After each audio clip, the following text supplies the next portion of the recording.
Hello there, this is Pilgrim with the second episode of Road Trips exploring the southeast of France. This is day 2 and the city of Dijon. Like I said before, Dijon is larger than Besançon, which we visited prior. I even said notably larger, but that part I got wrong. The difference is not all that great. Not being located directly next to a mountain range, its shape is a lot more regular. Far less distinct than Besançon.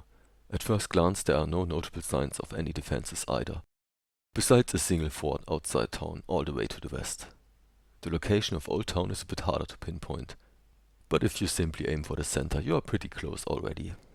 The railroad and traffic arteries are helpful to narrow it down further, as are some of the large roundabouts. This roughly corresponds with the area we will be exploring today, and since we arrived yesterday evening already, we can get started at once. But before we do, there's one thing I would like to point out first. Remember when I told you that Victor Hugo, the author of The Hunchback of Notre-Dame, was born in Besançon? Well, turns out Dijon is the birthplace of yet another very famous person. Even more famous, I'd say, for I'm fairly certain every one of you is familiar with the name, if not the person itself. The reason for that is simple. His most famous work, known to all the world, bears his name. It's a building, by the way. A tower, to be more exact. Well, by now you should all know what I'm talking about. Yes, that is correct. Alexandre Gustave Eiffel, the creator of the Eiffel Tower, was born in Dijon. The reason I'm telling you this right away is because there are no statues of him in Dijon, nor anything else to remember him by. Therefore, I don't have any pictures to show you. But, to be fair, there's probably something and I just did not manage to find it since I wasn't looking for it specifically. Still, I did not want to forget about him. With that being said, back to Dijon herself. This is me leaving my hotel in the morning. I was in Dijon already, alright, but in the outskirts, way outside Old Town, so I needed to get in first. In order to do that, I chose my favorite mode of transportation. My feet. See that tiny yellow car over there, by the way? That's mine. The first thing I decided to do was to cross the railroad line in order to get to the right side, which is the side Old Town is located in this case, and since I knew this church you see over there to be on that very same side, I simply headed for her. Churches make for great landmarks to use for orientation.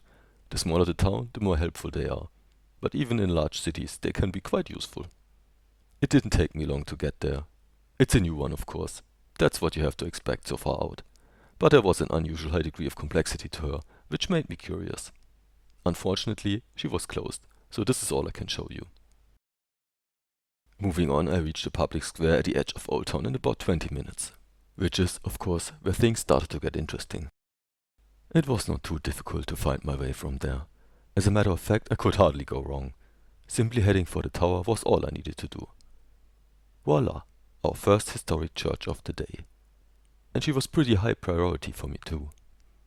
It's a medieval one, of course, with the most peculiar facade, as you can see. Note the missing statues. This is, unfortunately, very common for French churches of that period. In most cases, the French Revolution seems to be responsible. What else is there to say about her? Oh yeah, it's the Notre-Dame of this place. Despite the fact that the term Notre-Dame is usually commonly associated with a famous church in Paris, it's not actually a name but a title. If you happen to see my video, Gothic at the Upper Rhine, you might recall what I said about what Notre-Dame actually means. In a nutshell, it means that the church in question is dedicated to the Virgin Mary. So is this one, making her the Notre-Dame of Dijon. One more thing, she is also oriented eastwards, like it is proper, meaning the facade we are looking at right now faces west. I would show you more pictures from the exterior, but it was raining at the time and not too comfortable. If you look closely you can see the raindrops, which is why I decided to head in first. We will look at the exterior later. Along with the facade, the foyer is yet another unusual design feature. While it is far from unheard of, it is not exactly common either. Quite common, on the other hand, is the 3-door layout, each leading into the adjoining part of the building. 2 smaller ones for the side aisles and a large, central one for the nave. However, despite the fact that they should be shielded from the elements, the sculptures above those doors are severely degraded, almost beyond recognition. Let's see what the interior looks like. Magnificent! Lots of stained glass windows and lamps following a floral design. A A very tasteful choice, I find to be highly pleasing. Looking back, we can see the pipe organ of this church, and while it is not very impressive, it does come with a Gothic casing, albeit a newer one, to fit with the rest of the building. However, the most impressive part is the one ahead, and we will get to it right away. Just a short look at the side profile. Stained glass windows in the side aisle, dark triforium, and clear windows in the clear story. Moving on to the transept. This is the northern one, and this the southern one. While this is not a large church to be sure, those round windows are of considerable size and beauty, and of course both of them tell a story. To the left, the Rose of Creation. To the right, the Rose of Judgment. I'll give you a second to take this in. Despite her beauty, you have probably recognized by now that this church is a very primal one, meaning it is rather old, even by the standards of Gothic churches. For one, there is no tracery, marking the style as Gothic primitive, which roughly translates to early Gothic. The shape of the windows themselves is another indicator for that, for the top is almost round, differentiated from a Romanesque window by only the flattest of angles. The rose windows too can barely be called that, for there is not even a slight hint of tracery on either of them. Usually such a large glass surface would not be able to remain upright without any tracery to support it, but I got around that by using metal supports instead. If you look closely, you can see 4 dark lines behind the stained glass. 2 running from side to side, 2 from top to bottom. Zooming back out, we will now take a look at the chapels at the eastern side of each transept, running parallel to the choir. They are also open to the choir, allowing us to look into it from the side. And since we are talking about it already, we might as well move on to the choir itself. There you go. Now, isn't that a nice view? I know, I sure think so. What about you? Let me know in the comments. Here's a short clip to give you a better understanding of the entire arrangement.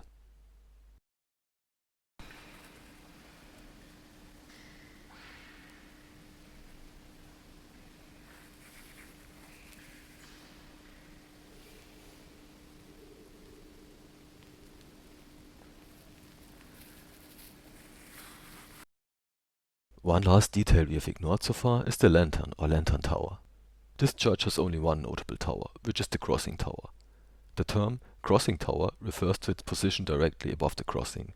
However, in many cases, like here, that crossing tower is a lantern tower as well, meaning it serves as an additional source of natural light, reaching the interior of the building via its large, clear windows.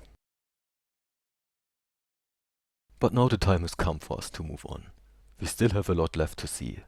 There were 3 major churches I wanted to visit, and this was just the first one, and also the oldest. But even without having seen the others, I was pretty certain it would turn out to be my favorite.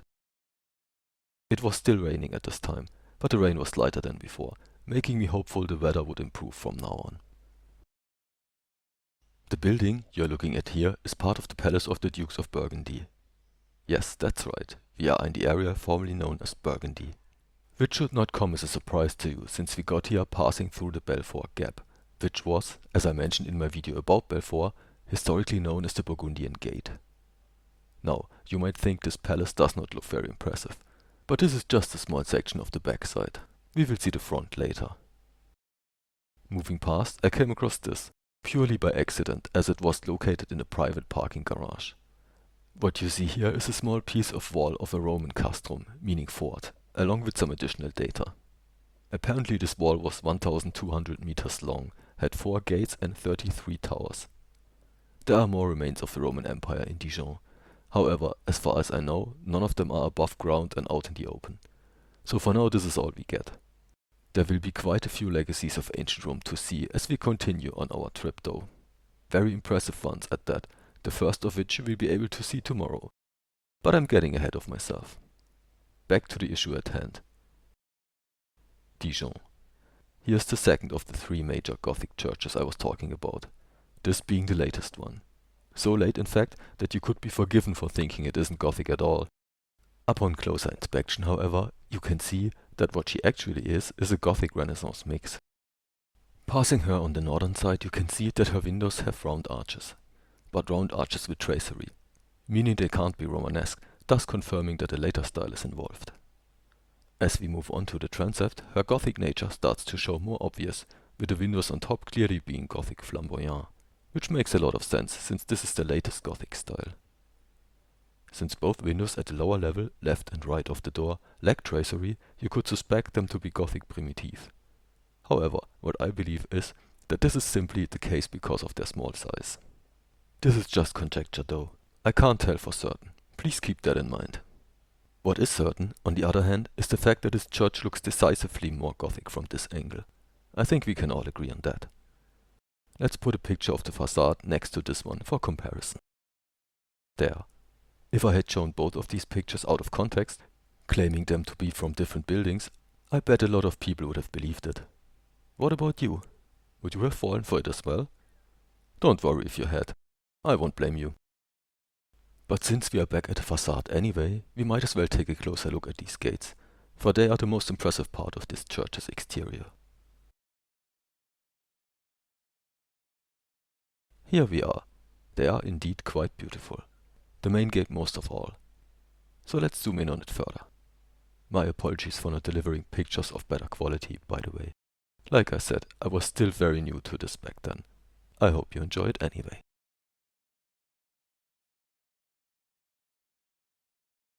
Moving inside immediately shatters every illusion one could possibly have about this not being a Gothic church. For now this fact seems quite unavoidable. Despite the circumstance that you are looking at some stained glass windows at the moment, there are only few of them. Most of the windows are clear, which is why this church is much brighter than the previous one. Of course most of her windows are also larger. That does help as well. There are some stained glass windows though. Here, for example, is one of them. Here is yet another. My apologies for the angle. This one was part of a small chapel, you see. This is why I couldn't do much better than that. There were also traces of older elements, like this painting or these stone tablets. Since churches are usually built on top of their predecessors, finding fragments of earlier iterations is quite common. But the door swings both ways, as the saying goes, for there is also a newer artifact in the very same room. Here it is, and as you can see, it is very modern in style. 20th century at the very least, possibly even later.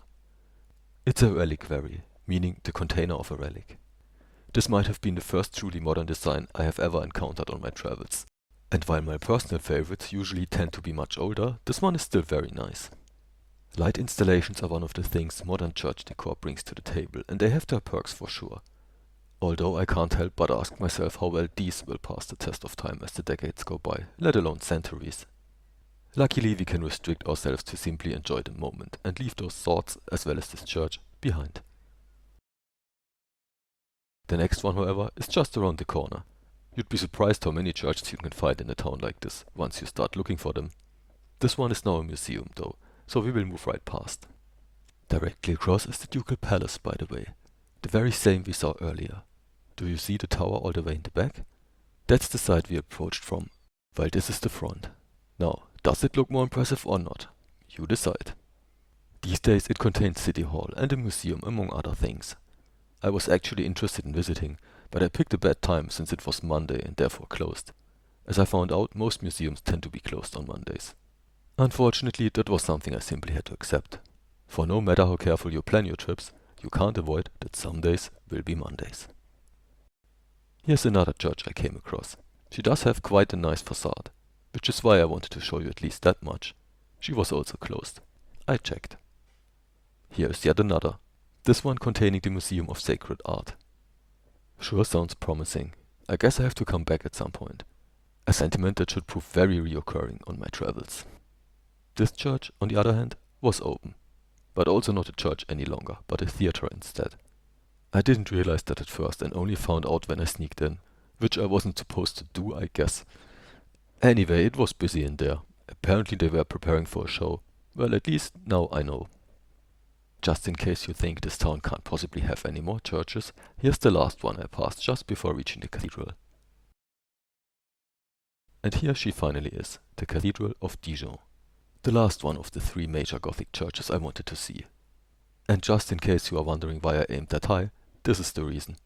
Yes, those containers do not help to improve the scenery, but at this angle of approach there was no way around them, because when I went past, I was already too close for a proper shot. As you can see, the lower part of the crossing tower already starts to disappear at this distance. So let's try again from another direction. Here's the western facade of Dijon Cathedral. As you can see, the sky had finally cleared and the weather was very nice from there on. It sure helps to make the pictures look better as well. As far as the cathedral is concerned, you might be disappointed a bit since you probably expected more. The term cathedral always sounds very promising. I am well aware of that. However, as I already pointed out in my video Gothic at the Upper Rhine, while cathedrals tend to be big and impressive, that is not necessarily the case. And this one happens to be a bit more on the modest side of things. But let's not judge her before we've seen everything. As far as dimensions are concerned, this one seems to be the largest of the three. Now, of course size is not everything, but it is definitely a factor. Here's a picture with a person to give you a sense of scale. There are only a couple of stained glass windows. Most of them are clear. However, the stained glass windows that are present are strategically deployed, so to speak, as they are located in areas of the church of special significance, like the transept, the choir and the chapels. Here you can see the northern transept. And here, the southern one. This small chapel, on the other hand, is located left of the choir. There's one on the other side as well, making it the same, or at the very least a very similar layout, to the one we saw at Notre-Dame earlier. However, unlike it was the case back there is no opening from this chapel into the choir, so we will just walk over there. Of course, we have already seen the choir from a distance, so we will get a little bit more close and personal this time. However, to do this head-on is not the answer here, for the lights are in the way. So we need to go for an angle, like so. The chapel, right-hand side of the choir, is my favorite section of this church. There can be no doubt about that. Not only does this bit have a paint job that is almost 100% complete, but also some stained glass windows. 3 to be exact, despite the fact that you can only see 2 at the moment. Changing perspective enables us to see that there would have been room for 2 more.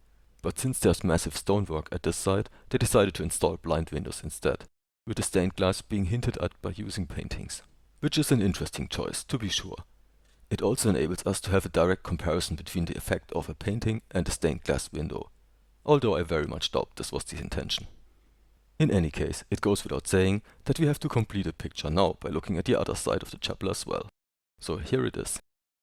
Taking pictures of stained glass windows can be tricky since they tend to end up too light as they do here. In order to capture them, an adjustment of brightness is usually needed. I learned that the hard way. While this setting seems somewhat adequate to capture the paint job, it is not doing much for the windows.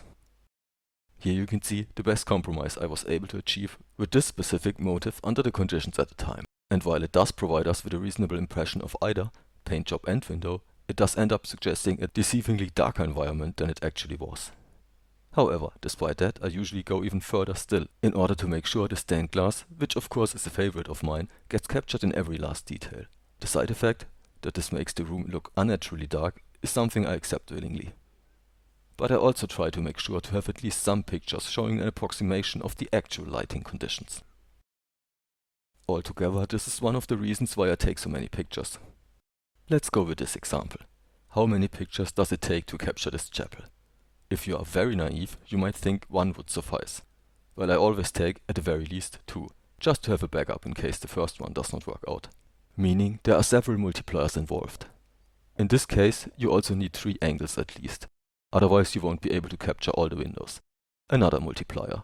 And finally, the different brightness settings, which can be up to 3, turning the whole equation into something approximating 3 times 3 times 2, meaning I can end up with 18 overall, not accounting for pictures taken from different distances.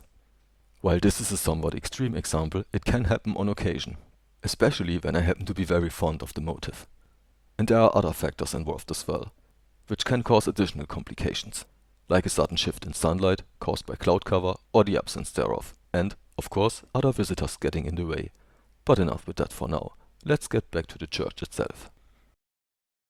My initial impression was that Dijon Cathedral falls in between the other 2 major churches we have visited, as far as its building period is concerned.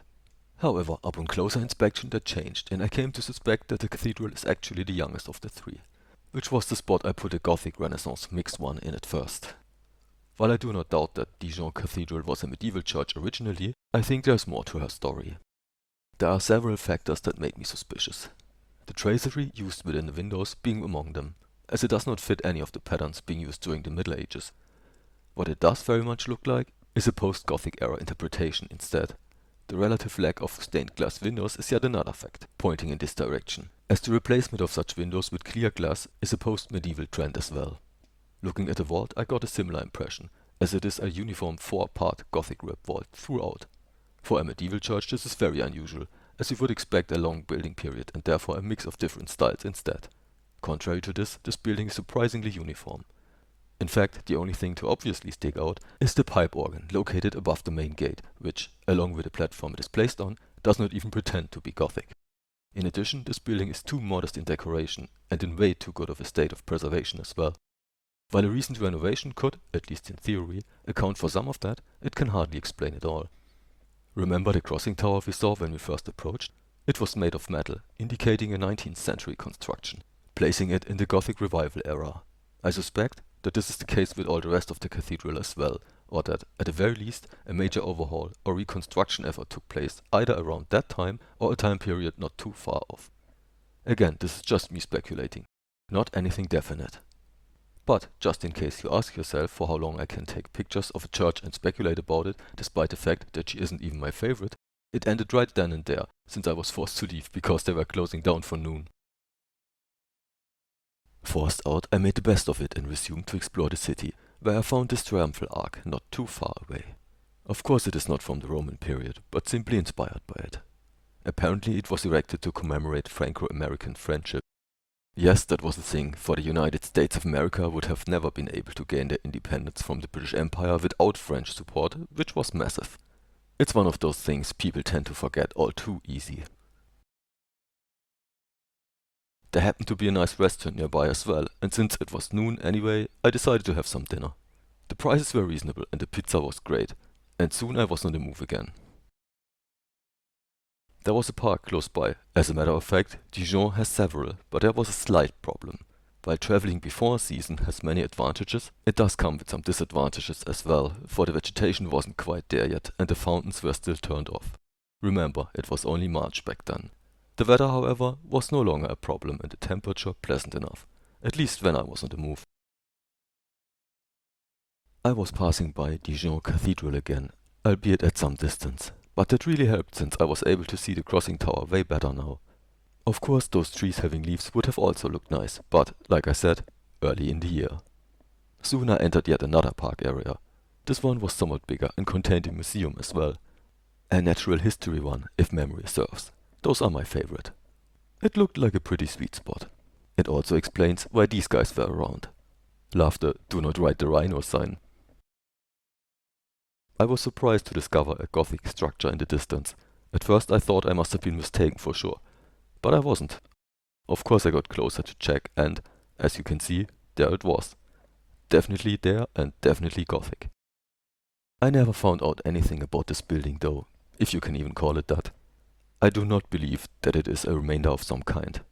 I think it was merely built for the purpose of decoration, but I don't know. Definitely not built for the purpose of decoration was this structure I encountered later after I had left the park. Do you have any idea what this is? Well, I can tell you. It's a staircase, meaning there must have been a building that the staircase was attached to. Whatever happened to that I cannot say, but it could very well have been violent. Can you see those holes at the base? They kind of look like bullet holes, don't they? I mean, they might be something else entirely, but that's what they look like. Be that as it may, the staircase was not the reason for my visit, but this chapel instead, along with one other side. But there was no way into it from back here, so I needed to get to the other side first. Here we are, and here is the other side I wanted to see. The Well of Moses. Sounds promising, doesn't it? Turns out it looks promising too. Unfortunately, the reflection is a bit of a pain, which is why I was thrilled when I found out you can enter. Now this is much better.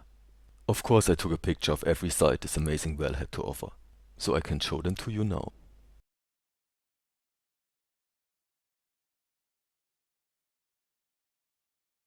Naturally, the chapel was next. If I could get in, that is. I decided to try this door. So far so good. Brick floor, steel elevator, stone vault. There is some interesting contrast going on there. Of course I was curious and eager to see if I could access the elevator as well. Turns out I could. People ask me sometimes how I can travel France without being able to speak the language. As you can see, it can be surprisingly easy sometimes.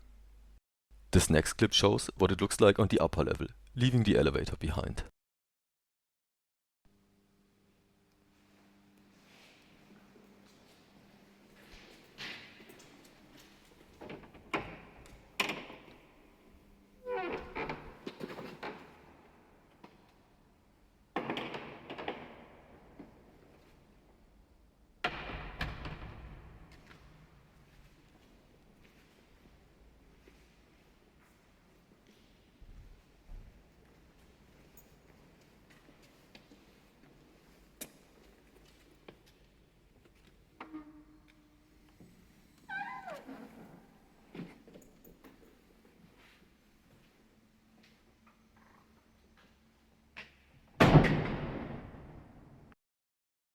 Not bad, right? I have to admit I was pretty happy with that. Here are some more still pictures of the interior, so you can get another look. I left the chapel at the opposite side from where I entered. Turned out there was a door that was an exit-only door at this end, which was convenient enough, as it set me on the right course for the way back. Afterwards I crossed one of the parks again, watching some ducks swimming around. Then I went back to the cathedral and took a couple more pictures, like this one, which turned out to be one of my favorites. Of course I went past Notre-Dame as well, and she really looked way nicer in the sunlight. Thus I tried to take another picture of the facade, which wasn't easy. There's not enough space directly in front, so I needed to shoot from within the street. Almost there. Not quite. Damn it! Okay, this is as good as it is going to get. Moving on. I promised you some pictures of the exterior when we first looked at her, so here they are. I hope you enjoy them. This is one of the transepts, and you can see the metal bars holding the large window in place, very well from the outside. At this point the time had come for me to return to my hotel, as I did spend a second night in Dijon before moving on. I needed to make sure to get some rest, for tomorrow would be a very busy day, since there was not only one location on my travel plan, but two. Cluny and Lyon, which was a lot. If you want to find out if I managed to do that, don't miss out on the next episode. I hope you enjoyed this video about Dijon. Have a great day and see you soon.